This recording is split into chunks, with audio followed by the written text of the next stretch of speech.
आज हम एक बार फिर से आपके सामने अपने लॉजिकल इंडियन वाले चैनल के तर्क वितर्क कुतर्क यानी लॉजिकल फैलेसी वाले हिस्से के साथ हाजिर हैं, इसकी नई किस्त के साथ।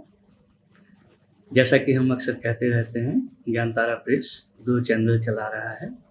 एक है यूनिवर्सल सोफिया, जिसमें हम ज्ञान विज्ञान की बातें करते हैं, सुकरात की बात करते हैं, संविधान की बात करते हैं और विज्ञान और फिलॉसफी की बात भी करते हैं। और दूसरा चैनल है लॉजिकल इंडियन, इसमें हम लॉजिक के इतिहास की बात करते हैं, लॉजिक के परिचय की बात करते हैं, शब्दों के जन्म और उनकी पैदाइश और उनके इतिहास की बात करते हैं और साथ में कुतर्क की भी बात करते हैं, जिसको अंग्रेजी में लॉजिकल फैलेसी कहते हैं।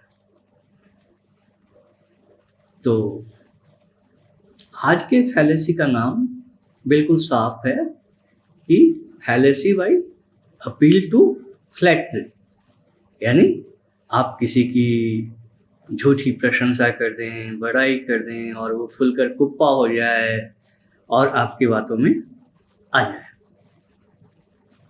और ये भी एक तरह से स्टैंडर्ड फॉर्मल किस्म की फैलेसी है, जिसमें कोई आदमी कभी कभी डिंग मारने के लिए कोई झूठी बात या ऐसी बात कह देता है जिसे वो कभी ना करेगा, मगर आप उसको पकड़ के बैठ जाते हैं और कहते हैं कि आप तो महान हैं, आप तो हमेशा सच बोलते हैं, आपने ऐसा कहा है अभी कि आप ऐसा होने पर ऐसा कर देंगे, तो अब कर दीजिए।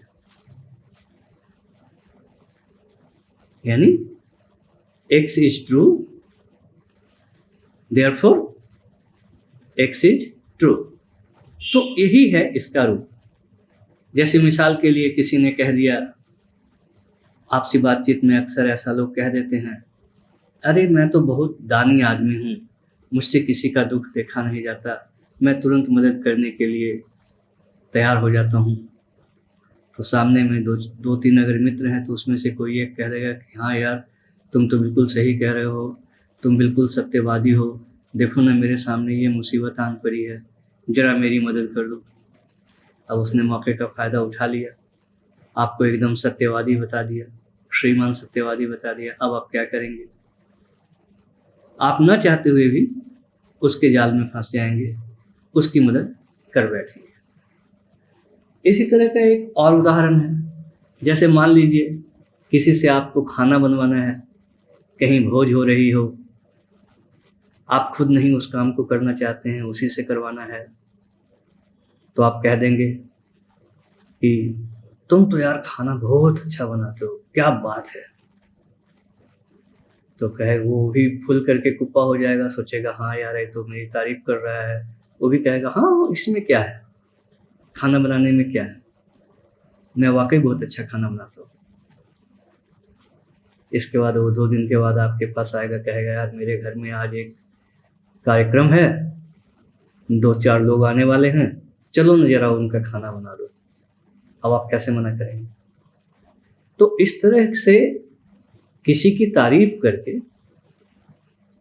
और कई दफ़े झूठी तारीफ करके आप उसको आसानी से उल्लू बना सकते हैं। मगर इस फैलेसी को आपके सामने लाने का मकसद यही है कि इस तरह की चमचागिरी से ना आप किसी को मूर्ख बनाएं और न किसी को मूर्ख बनाने दें खुद। इसकी एक और बड़ी अच्छी मिसाल है, एक लड़की दूसरे लड़की से कहती है, यार तुम तो बहुत सुंदर हो, तुम्हें मॉडल होना चाहिए। अब इसके बाद वो लड़की बेचारी जो है दिन रात अपनी पढ़ाई को छोड़ करके मॉडल होने के चक्कर में लग जाएगी, और दूसरी लड़की जो है, जो जानती है कि इससे तो कुछ होना नहीं है, ये इतनी सुंदर है नहीं, वो खुद पढ़ाई लिखाई में लगी रहेगी और उससे आगे निकल जाएगी। तो इस तरह की घटनाएं हमारे जीवन में अक्सर होती रहती हैं। इसी तरह से आप अनेकों उदाहरण इस तरह की फैलेसी के देख सकते हैं और इनसे आपको बचना चाहिए, क्योंकि ये कोई अच्छी बात नहीं है कि कोई आकर के आपको मूर्ख बना दे। इसी तरह का एक और बड़ा सुंदर उदाहरण है, इसका इस्तेमाल कार खरीदने वाले लोगों के साथ कार को बेचने वाले लोग अक्सर करते हैं। आएंगे आपके पास, मान लो आप कोई पुरानी कार चला रहे हैं, आएंगे आपके पास, आपसे कहेंगे श्रीमान आप तो गजब कार चलाते हैं, बहुत सुंदर। और जब आप कार के स्टीयरिंग व्हील के पीछे बैठे रहते हैं, उसके ब्रेक को अपने हाथ में लिए रहते हैं, तो माशाअल्लाह आपकी उम्र तो 10 साल कम हो जाती है। इसलिए अब आपको यकीनन एक नई कार खरीद लेनी चाहिए।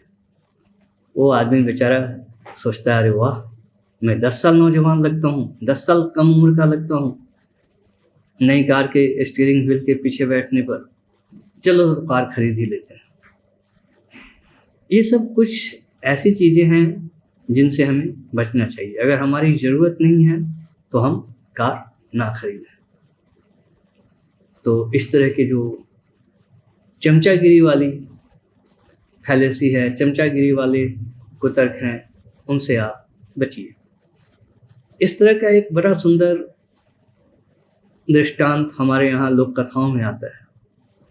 वो कहानी है वास्तव में हितोपदेश की या शायद पंचतंत्र की, जिसमें एक कौवा जो है, अकाल का समय है फिर भी कहीं से कोई रोटी का टुकड़ा जुगाड़ करके ले आता है, एक पेड़ की सूखी डाल पर बैठकर उसे खाने लगता है। अब कुत्ते को तो सभी देखते ही मार के भगा देते हैं। वो भी बेचारा कई दिन से भूखा था, उसके मन में बड़ा लालच आया कि यार ये कौवा, हम पेड़ पर तो चढ़ नहीं सकते, इसके पास इतनी बड़ी रोटी है, ये रोटी का इतना बड़ा टुकड़ा है, कैसे हाथ में लाया जाए।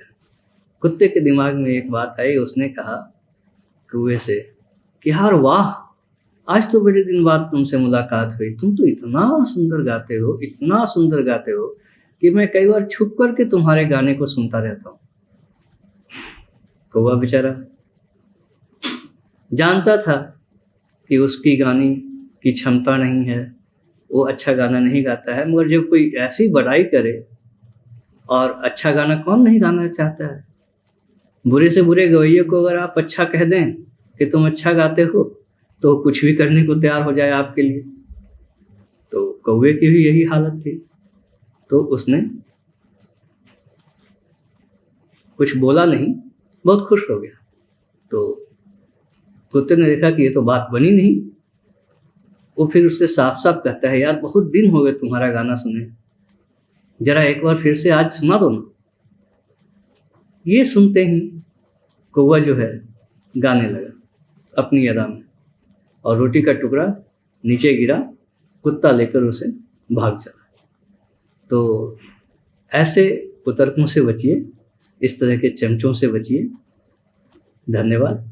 अगर आपको हमारी बातें अच्छी लगती हैं, कुतर्क से बचने की बातें अच्छी लगती हैं, तो इसे लाइक शेयर सब्सक्राइब करना ना भूलें। धन्यवाद। अगली बार हम इसकी अगली किस्त के साथ फिर हाजिर होंगे। तब तक के लिए शुभ मंगल सावधान।